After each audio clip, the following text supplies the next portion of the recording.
I'm glad I got you here. I've been wanting to know about the cruise. Is it still happening? Well, we still have the cruise conferences, but this year we're doing something a little different.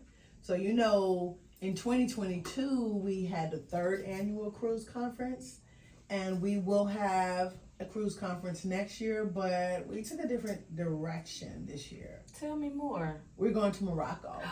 And so that sounds exciting. It is exciting. I'm excited to talk about it. So this year we're still focusing on professional development, of course, but we have more of a lens on academic support, if that makes sense. We have a number of people who are attending this year's trip to Morocco that are really focused on being able to publish and connect with other people about their research and research interests. So we have practitioners like yourself and like me, and we have people who are in higher ed, deans and professors, and we're trying to come together to talk about our work, our unique role in education, and really try to help each other in terms of research. That's definitely amazing. I've been recently talking to friends about finding my new purpose. Okay. Of course, I love teaching. I've always wanted to teach, but I feel like there's so much more. And I enjoy helping people reach their goals and get to the next level. Mm-hmm. I'm one of those people that when I find out information, I want to share it with the world. Right. Because I want all of us to win. Mm-hmm. And I teach middle school and I teach at 2 different universities. Mm-hmm. And so I'm like, what's next? Right. So this sounds like something I definitely want to do. I think you should. Like, you are one of the people that this experience is really targeted to.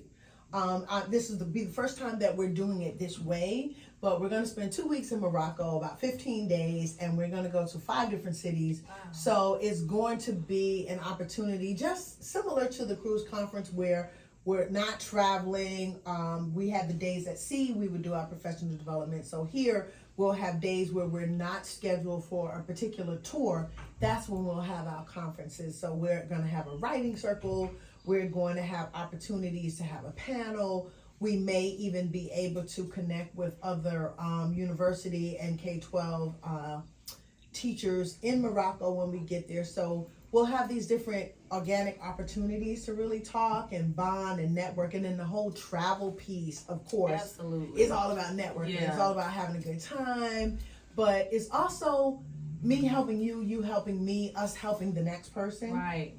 And trying to keep those lines open even after we come back from the trip. Absolutely. Right? I'm going to tell you about an experience I had when I was doing my master's program. Mm-hmm. I had the opportunity to go to the Czech Republic. Okay. So I spent about 6 months over there, mm-hmm. and I was able to teach over there as well as do professional development on the university level and the primary level. Mm-hmm. And it was just so amazing to see how different cultures view education. Just one thing I learned about other countries is that they don't sweat the small things. Okay. And their students mm-hmm. are motivated to learn, mm-hmm. and their teachers love teaching. Mm-hmm. And I think that what a lot of countries have to offer that we don't have in the United States is so important for us to experience that, mm-hmm. because it kind of helps us get back passionate about what we love doing. Absolutely. So I'm all in. Oh, good. I was sad about the cruise. I was like, wait a minute, but this sounds like it's going to be very, very impactful. I'm glad that you think so, and I think that moving forward we'll be able to do both, and we'll be able to do more local things. I keep getting requests to do things not just in the summer, but it's all growing. Like, this is year 7.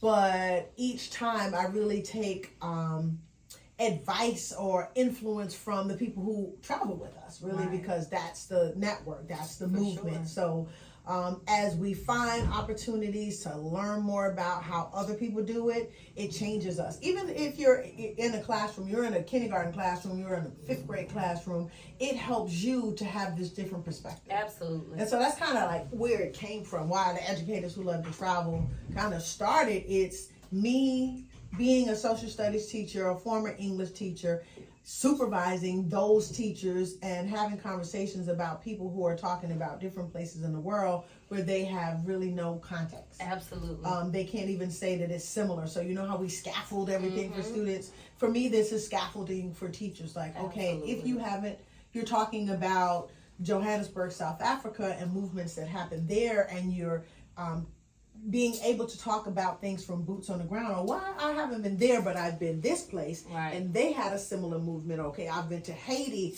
and this was what happened there. So it's just a wonderful work for me. Right.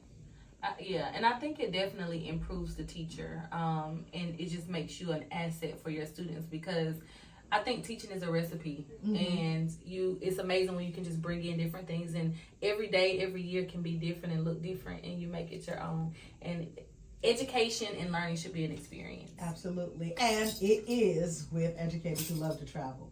All right, I look forward to the trip. Thank you.